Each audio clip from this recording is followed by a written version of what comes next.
If this video has appeared on your feed, then you need to hear me out. The energy that I've been getting here is that you've been obsessing over one person. I'm seeing specifically, is just out of all the people, it's just this one golden person of yours that you've been obsessing over.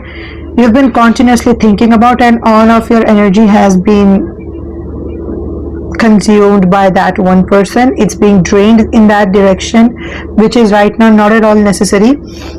What you're supposed to be doing right now is focusing on yourself. You should be pouring on in yourself and not in another person. See, even the bottom of the deck is the star card, which means you are a star. You have just forgotten it. You are seeing something in that other person which you think you lack. You are seeing something which you think you lack, but you are somehow seeing it in other person, but not in yourself.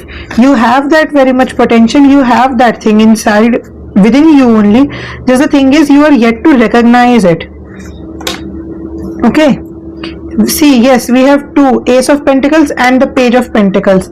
You are being given a divine opportunity or a divine thing which you have. Actually, you have been given the thing I'm sensing. If you have been given, that's also alright, or you are soon going to be given one. A very divine and a very opportunity which you have been waiting for probably years or months, for a really long period of time. Very well for people. But with Page of Pentacles, I'm getting like you are a learner in it. You are going to learn a lot from this opportunity because you have been waiting for it, and you also have some pre-information about it, but you are also going to learn or have a lot of new experiences. And don't act so naively towards it, and don't be so seemingly innocent, and don't dim your light. Basically, the world at the bottom of the deck, so you know what you have to do.